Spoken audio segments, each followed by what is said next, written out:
Esas noticias en la hora de la verdad. Economía de bolsillo. Presenta Colsubsidio. Con todo lo que te mereces.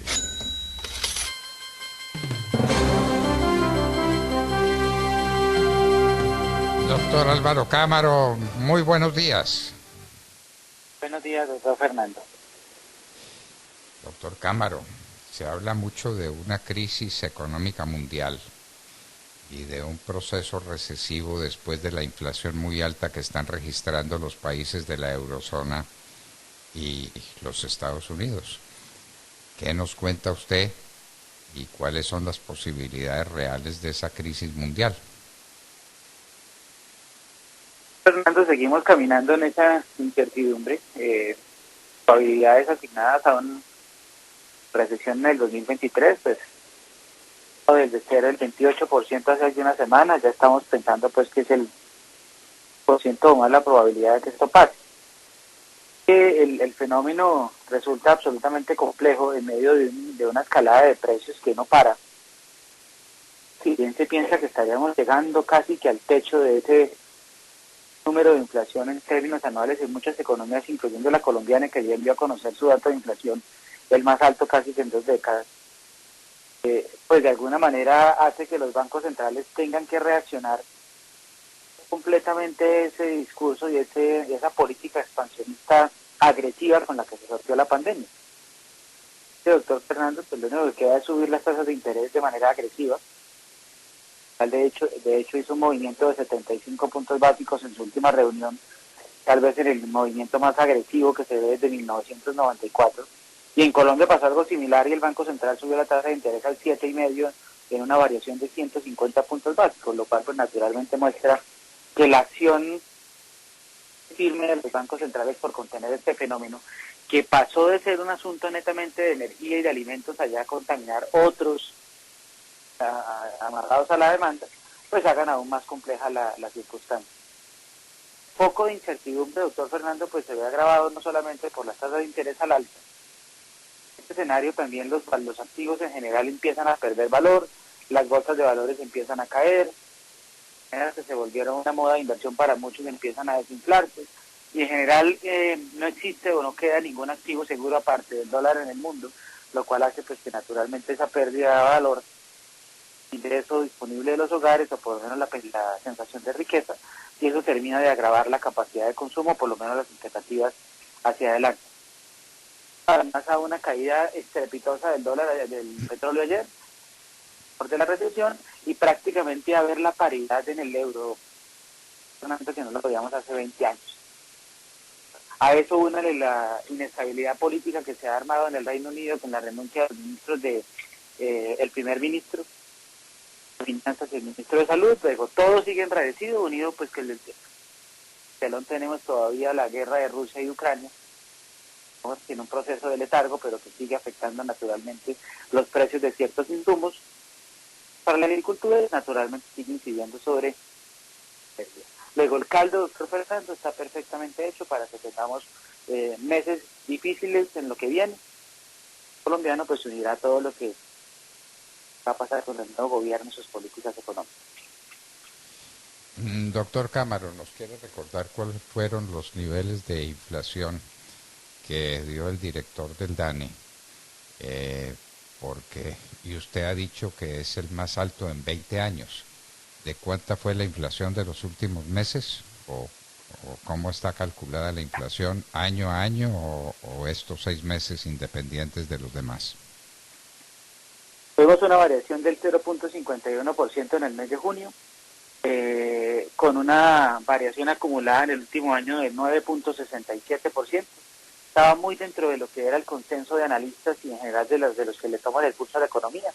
No hubo sorpresa, pero sí obviamente es un incremento versus el 9,07 que vimos en el mes de mayo.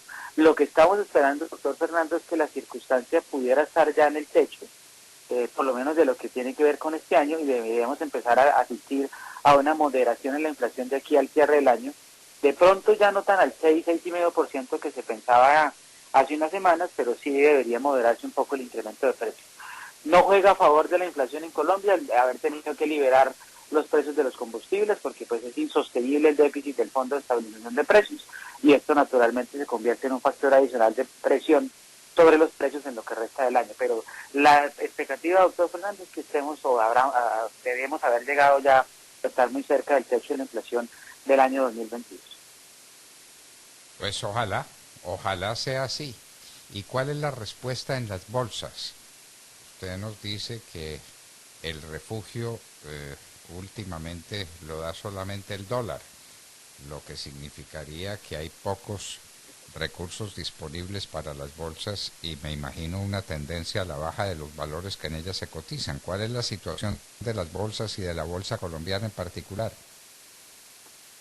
En las bolsas del mundo, salvo rebotes puntuales como el que estamos viendo hoy en Europa, que no pasan de ser correcciones de una tendencia bajista que se viene configurando ya hace meses, sigue exactamente en el mismo sentido. Hemos visto el pinchazo de una burbuja tecnológica que para muchos pues estaba sobre la mesa, sin embargo pues aparentemente ya han empezado a mostrar valores muy interesantes y muy atractivos algunas acciones tecnológicas, doctor Fernando, muy beneficiadas de la pandemia.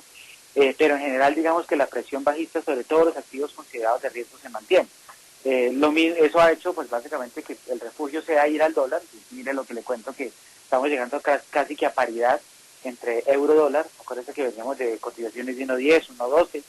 Ayer ya se estaba cotizando sobre 1.0250, prácticamente paridad euro-dólar, porque el dólar se ha vuelto naturalmente la moneda de refugio en este momento de incertidumbre y ante la perspectiva de que la Reserva Federal de los Estados Unidos siga subiendo la tasa de interés. En eso de ideas, pues también hemos visto una depreciación muy marcada en las monedas emergentes, donde Colombia es una de las monedas más devaluadas, tal vez en términos latinoamericanos la más devaluada, ayer tocando niveles de 2.480 y ya prácticamente encarrilándonos a esos 4.400 pesos por dólar, pues que es lo que hemos estado pensando, donde puede llegar en esa mezcla de presión internacional, incertidumbre con la balanza de pagos y lo que pueda pasar con el tema de minería en Colombia, que pesa mucho pues dentro de nuestras exportaciones, y obviamente la transición de gobierno, lo que pueda pasar ahí en ese frente. La bolsa colombiana no ha escapado, ha pasado exactamente lo mismo, jalada muy fuerte por una caída de Ecopetrol notable, que prácticamente ha perdido los niveles de 3.400 pesos a estar en 2.100 el día de ayer, y que es muy probable que hasta que no se resuelva o se defina, a pesar de las palabras moderadas del nuevo ministro de Hacienda, qué va a pasar con la política petrolera y minera, pues, puede mantener muy seguramente la presión bajista la acción de la petrolera colombiana. En general, las acciones en Colombia bastante débiles, y creo que eso va a continuar así un par de semanas. Un par de semanas, bueno, ojalá se corrija después y que el tema de Ecopetrol se pueda zanjar sin dificultades, aunque al parecer insisten en que el petróleo es maldito y que hay que perseguirlo prohibiendo los contratos de exploración. No han dicho nada en contrario, ¿verdad? No, señor, de hecho, para serle franco, doctor Fernando, creo que el discurso ha sido más moderado de lo que uno se imaginaba en lo que se vociferaba en campaña a lo que termina pasando. Y es que creo que en cierta sensatez que no quiera llevar al país a una situación de crisis, más allá de la coyuntura internacional, pues es imposible pensar en que no se va a poder explorar más, por lo menos no se van a mantener los contratos actuales, y que de un momento a otro se va a sustituir una renta petrolera que pega mucho en términos fiscales y pega mucho en términos de regiones y su progreso, y pega mucho pues en términos de generación de divisas y exportación.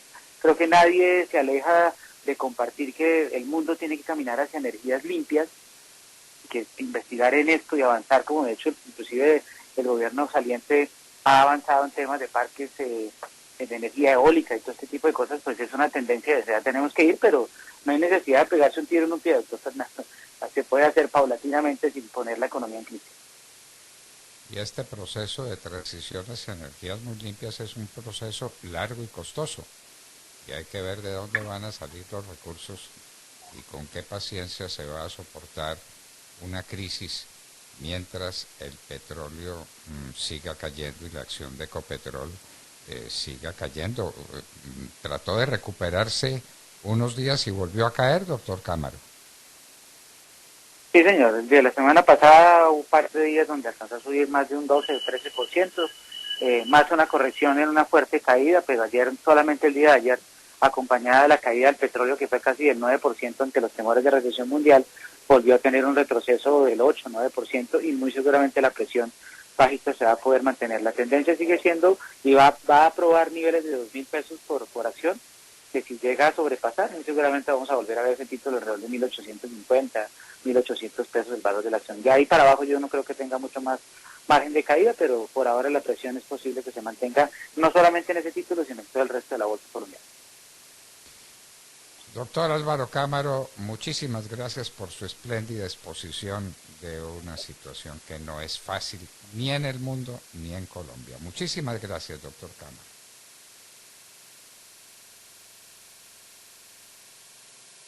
Bueno, queridos amigos, era Álvaro Cámara dándonos una excelente lección sobre lo que está ocurriendo en el mundo. Las tendencias en el mundo se reflejan también en Colombia y se expresan en la pérdida de valor de Ecopetrol, que es de lejos la compañía más importante que tiene Colombia. Trató de recuperarse 2 días, pero ha vuelto a caer la acción de Ecopetrol. Álvaro Cámara, economista, estaba con nosotros en la hora de la verdad, que se los traíamos a ustedes gracias a Colsubsidio. Somos Colsubsidio, una empresa social que innova para darte